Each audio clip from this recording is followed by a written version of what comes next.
Boykot pagi sore, ya memang betul kita kena boykot. Nampaknya orang Malaysia masih menyuruh kita untuk memboikot pagi sore. Jadi saya makan dekat Bebek Kalio. Apakah ini awal kehancuran rumah makan Padang pagi sore?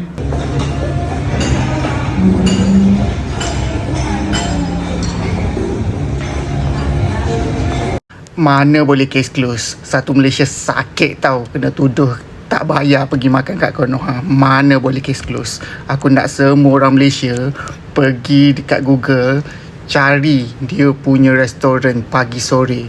Kita ramai-ramai rate 1 star. Mana boleh close. Benda Aduh, pagi sore kenapa sih kayak gitu? Sumpah bikin malu banget. Netizen Malaysia, para sahabat, datang ke Google, mereka mencari pagi sore untuk memberikan rating 1 kepada restoran pagi sore yang memfitnah turis daripada Malaysia gak bayar, para sahabat. Kami anggap case close, tapi nak datang lagi mungkin tidak, katanya para sahabat. Betul-betul di boykot. Assalamualaikum warahmatullahi wabarakatuh. Jumpa lagi para sahabat dan teman-teman dengan Mas Farhan. Gimana kabar-kabarnya? Semoga kalian semuanya sehat-sehat saja. Yang baru bergabung di videonya Mas Farhan, terima kasih banyak-banyak yang sudah setia menonton di channel ini. Saya doakan semoga kalian semua dimurahkan rezekinya, dipanjangkan umurnya, dijauhkan dari malak bahaya oleh Allah Subhanahu wa taala. Amin amin ya rabbal alamin. Oke, para sahabat dan teman-teman, di video kali ini Mas Farhan akan nge-reaction beberapa video yang sudah di-tag di TikTok Mas Farhan. Isu ini semakin panas, para sahabat, tentang turis daripada Malaysia yang kemarin sempat dituduh tidak bayar makan di restoran pagi sore. Paginya diviralkan, sorenya minta maaf, kata netizen Malaysia. Tetapi banyak isu, bahkan Mas Farhan diserang, para sahabat, oleh netizen Malaysia. Boykot, Mas, tolong sampaikan kepada netizen Indonesia, ini merupakan adab yang tidak layak untuk menerima tamu turis daripada Malaysia, macam itu, para sahabat. Aku pun ada di Malaysia, para sahabat. Aku gak tahu, tak tahunya aku tengok scroll-scroll dekat media sosial, banyak viral tentang isu boykot pagi sore. Dan malangnya, para sahabat, banyak netizen Indonesia yang membela pagi sore, para sahabat, padahal sudah salah macam itu. Bahkan mereka menentang pagi sore takkan bengkan kalau cuma turis Malaysia. Kalian tidak tahu bahwasanya Wush, kereta cepat Jakarta-Bandung itu, mereka yang memakan anggaran APBN, para sahabat, untuk membayar hutangnya. Ini juga Malaysia, turis pada Malaysia itu juga ikut menyumbang. Kebaikan orang Malaysia itu tidak ada lawan, para sahabat. Dari Grab pun, mereka pun membantu Grab Indonesia yang dulunya ini terjadi bentrokan demokrasi di 25 Agustus itu, para sahabat. Dan para sahabat penasaran kan seperti apa tentang destination, tentang pagi sore bagi turis bagi Malaysia, para sahabat. Mereka banyak yang cancel, bahkan dari abang Grab sendiri pun mereka menyampaikan banyak yang cancel destination yang mereka pilih sebelumnya untuk pagi sore sudah diboykot oleh Malaysia, para sahabat. Dan para sahabat penasaran kan? Kita tonton sama-sama apa-apa benda boleh komen di bawah. Tetapi jangan lupa bantu sokong channel ini dengan like, comment, share, dan subscribe-nya. Kita tonton sama-sama. Let's go. Dekat Indonesia tu kan, yang sekarang ni orang Malaysia nak boykot tu, betul. Kalau daripada pandangan Katie lah kan, berpendapat ni, okey, dia huru-hara ni sebab restoran pagi sore tu memviralkan dulu, betul tak? Tapi sebenarnya kalau kita fikir positif lah, manalah tahu maksud dia nak viralkan tu sebab nak sampaikan kepada customer tu. Mungkin dia tak ada nombor kontak tu untuk clarification, untuk pastikan dah bayar ke belum, nak minta receipt, nak surekan dah bayar macam tu. So dia buatlah viral, tapi itulah silapnya. Kuasa viral kan. So that's why lah orang Malaysia pun semuanya macam marah, tak puas hati. Sebab apa? Sebab rupanya dah 3 hari dah, kenapa baru check, kenapa baru sedar, oh tak bayar lagi ke, macam tu. Sebab biasanya kan F&B kan setiap malam mesti ada audit kan, closing. Yang saya tahulah mestilah ada audit, macam yelah hari ni pemasukan berapa kan, pengeluaran berapa, macam tu lah lebih kurang. Saya tak pandai sangat lah benda tu. So dekat dekat situlah yang tak berjumpa titik tengah. Lepas tu keluar pula statement staff yang meminta maaf, katanya kesalahpahaman semua tu. Sebenarnya kan, kalau boleh memanglah kita orang semua nak pastikan supaya janganlah staff yang meminta maaf. Kalau boleh owner daripada pagi sore tu sepatutnya. Tapi mungkin surat kenyataan pun ialah dah keluar mungkin lah kan. Tapi dekat situlah. Okey, tapi tak apalah, sekarang ni jangan huru-hara, jangan kecoh-kecoh. Kalau rasa macam tak puas hati, it's okay lah, jangan makan lagi kat situ. Tapi kalau rasa macam okey, boleh dimaafkan ataupun okey lah, tak apalah, benda ni macam kita cool down lah. Okey, so macam sama-sama memaafkan, sama-sama memahami. Okey, jangan gaduh-gaduh nak raya. Okey, nak raya. Biasanya orang kalau pergi Jakarta, dia orang suka pagi sore. Tapi I tak suka pagi sore, I suka Tuan Mudo. Tuan Mudo ni dia depan pik. Itu makanan dia. Pagi sore, best Tuan Mudo. Nasi padang juga. Tapi I tak tahu kenapa pagi sore Orang Malaysia sudah makan biasa je. Tapi I makan Tuan Mudo ni sedap. Dia Tuan I Mudo. biasa makan yang ni, kuah gulai, lepas tu daging rendang, and then udang, sambal hijau dengan dendeng balado. Sedap. Korang try, siapa pergi pik makan kat depan tu. Dia betul-betul depan, memang betul-betul depan pik. Oh, jadi dekat. Yang dekat tutup satu hari. Kau tengoklah ni nak makan pagi sore. Customer pertama. 9 satu saat masuk. Ni tengok ni. So tak payah. Tak payah duk berebut. Tak payah duk berebut.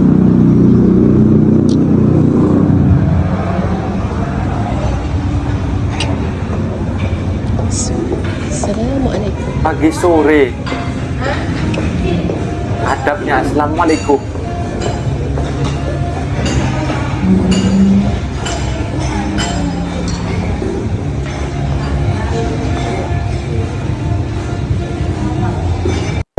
Info ternyata lagi rame pik pagi sore. Awal mulanya tuh gini, aku bingung ya, soalnya kemarin sampai tadi sampai jam 9 apa 10 pagi gitu.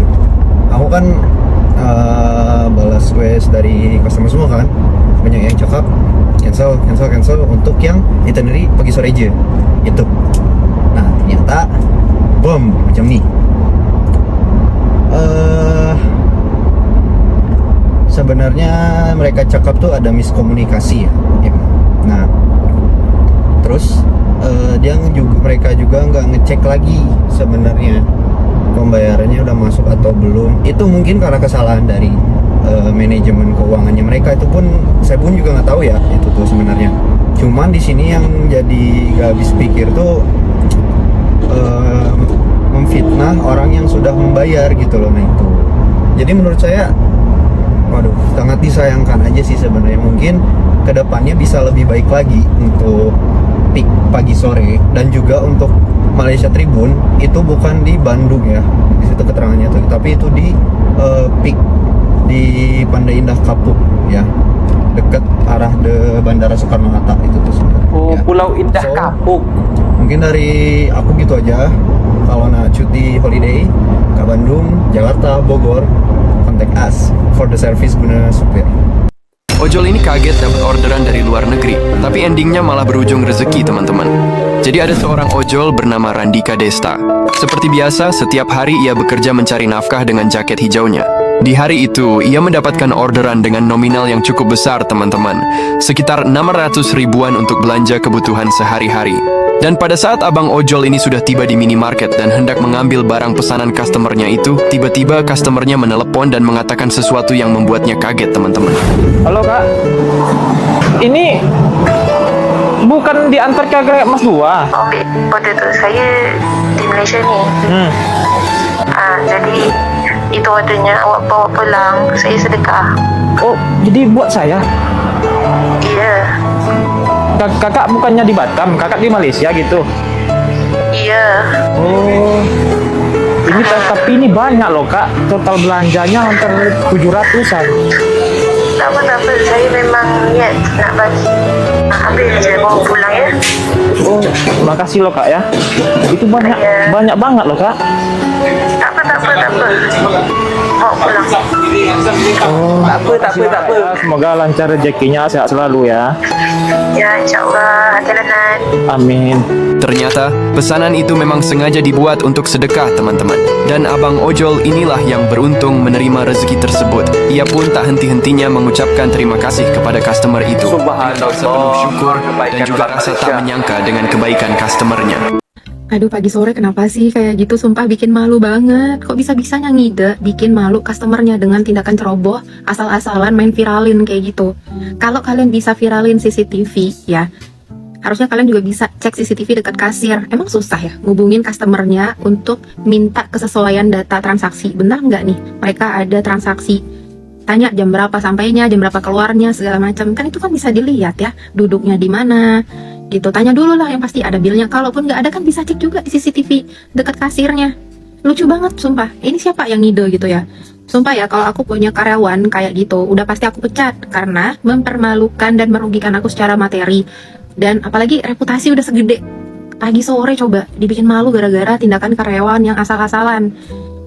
Nggak penting mempertahankan 1-2 karyawan yang tindakannya ceroboh kayak gitu daripada harus mengorbankan reputasi yang udah segede itu. Kan banyak banget biaya marketing yang dikeluarkan hanya untuk dapat reputasi, dapat atensi dari calon-calon customer supaya mau datang ke situ.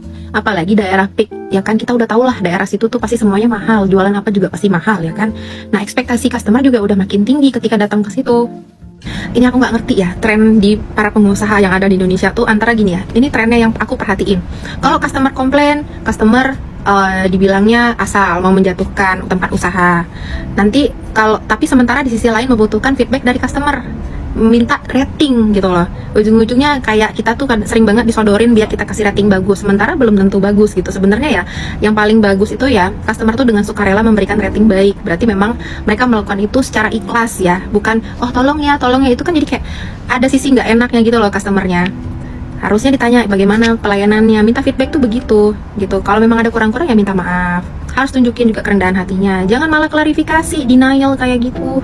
Tren di Indonesia nih ya, aku perhatiin ya, jujur aku sebagai orang Indonesia tuh juga nggak ngerti kenapa ya di Indonesia tuh ada hukum perlindungan konsumen, tapi kita tuh nggak pernah dilindungi sebagai konsumen. Hak kita sebagai konsumen juga tidak pernah dipenuhi secara baik gitu loh. Tidak sesuai dengan undang-undangnya, mendapatkan transparansi informasi. Jadi kita kadang-kadang sering banget merasa tertipu, misalkan dicantumin harga 1.000, ternyata setelah kita bayar 2.000 misalkan. Atau ada juga paling sering adalah nggak pernah dicantumin harga. Ntar kalau kita banyak tanya, muka karyawannya gini kayak gitu. Banyak karyawan yang kayak gitu kalau kita nanya, Mbak harganya berapa, terus ujungnya kadang ada juga karyawan kayak ih nggak mampu gitu dipikir.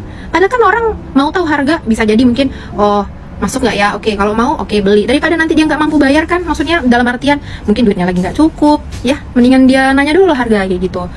Terus ada juga misalnya kalau customer komplain nanti ya kayak gini nih, diviralin, dipermalukan customernya, tapi nanti giliran customernya memviralkan dibilangnya menjatuhkan tempat usaha. Nanti ujungnya datang lagi karyawan-karyawannya langsung menjadi buzzer untuk nyerang customernya itu, padahal bisa jadi customernya yang dirugikan. Boycott pagi sore, ya memang betul kita kena boycott as a Malaysian, sebab apa yang berlaku dekat orang Malaysia kita tu memang sangatlah tak elok. Tetapi apakan daya kan, orang Malaysia punya favourite place kalau pergi Jakarta memang kena pergi pagi sore, sebab tak boleh nak dinafikan makanan dekat sana memang serius, memang sedap gila. I baru je pergi Jakarta hari tu and was my bucket list I pergi makan dekat pagi sore. Tetapi bila I tengok news tu, memang I rasa macam what the hell happened man, that is so unfair. Sampai letak video diorang semua dekat social media, which is tak elok lah pada saya. Tapi nasib baik lah orang Malaysia kita tu yang pergi makan, diorang ada bil, dan bil tu jadi bukti. Nampaknya orang Malaysia masih menyuruh kita untuk memboikot pagi sore. Jadi saya makan dekat Bebek Kalio. Apakah ini awal kehancuran rumah makan Padang pagi sore? Tidakkah ini adalah awal mereka akan bangkit lagi Kak ya? Walaupun ada kejadian seperti kemarin ya, mereka kehilangan market orang Malaysia saja gitu ya. Karena rumah makan Padang pagi sore itu Kak, marketnya berbeda Kak. Marketnya bener-bener premium, dan mereka tuh tidak punya pilihan lain selain rumah makan pagi sore Kak. To be honest ya Kak ya, ada sih tapi kompetitornya kecil-kecil sih. Jadi market premium yang biasa makan di mall Kak, yang 100.000, 200.000 per orang gitu ya, yang biasa makan Kimokatsu, Zenbu, Gyukaku gitu kayak, atau Korea-Korea lainnya biasanya kan bosen kan Kak makannya begitu. Dan alternatifnya adalah rumah makan Padang sebenarnya kan Kak. Cuman yang representatif Kak hanya rumah makan Padang pagi sore ya. Walaupun ada sih kadang berubah yang baru, ada Padang Amerika, ada sih Kak. Nah, itu dia para sahabat dan teman-teman, video yang sudah kita simak. Nantangin sih netizen Konoha ini. Ngapain kalian nantangin turis daripada Malaysia? Turis Malaysia itu juga penyumbang turisim dari Malaysia ke Indonesia, para sahabat, untuk menghidupkan ekonomi yang ada dekat Indonesia. Ini yang buat ulah duluan, ini pagi sore yang memviralkan orang yang sudah membayar turis daripada Malaysia ini, para sahabat. Orang yang sudah bayar, bahkan kalau kita tengok dalam CCTV pun jam berapa macam itu. Kalau mereka tak nak tak ada kontak bagi travel macam itu. Ini boleh ditengok dalam cek CCTV macam itu. Bahkan orang yang ada schedule untuk pergi ke Indonesia sudah ada plan, ada jadwal macam itu untuk pergi ke pagi sore ini, para sahabat, yang ada di Peak 2, Pulau Indah Kapuk. Pulau Indah Kapuk ini sebenarnya kawasan dekat sana, kalau kalian tak tahu tentang Pulau Indah Kapuk, seperti kota baru, para sahabat, dekat sana itu. Kebanyakan dekat sana memang harga sangat berbaloi, sangat mahal macam itu.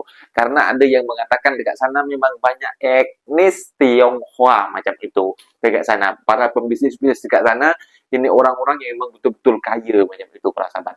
Mungkin orang yang ada dekat di Peak 2 memang rumah-rumah dan juga tempat apartemen dekat sana memang sangatlah mahal. Tetapi tidak mahal bagi orang Malaysia karena mereka menggunakan mata uang ringgit, para sahabat. 1 ringgit sekarang sudah mencecah 4.450 rupiah macam itu, hampir 4.500, para sahabat. Tidak mahal bagi rakyat Malaysia. Dan ini betul-betul orang yang mau pergi ke Peak 2, para sahabat. Sekarang ini pergi ke pagi sore di Peak 2 ini, orang Malaysia banyak yang cancel. Itu curhatan dari abang Grab ya, para sahabat. Abang Grab yang ada dekat di Indonesia, mereka banyak itinerary yang mereka yang dulunya order booking untuk pergi ke Peak 2 di pagi sore, banyak yang menghubungi saya yang cancel macam itu. Kalau kita tengok kebaikan orang Malaysia, tak boleh dilawan lah, para sahabat.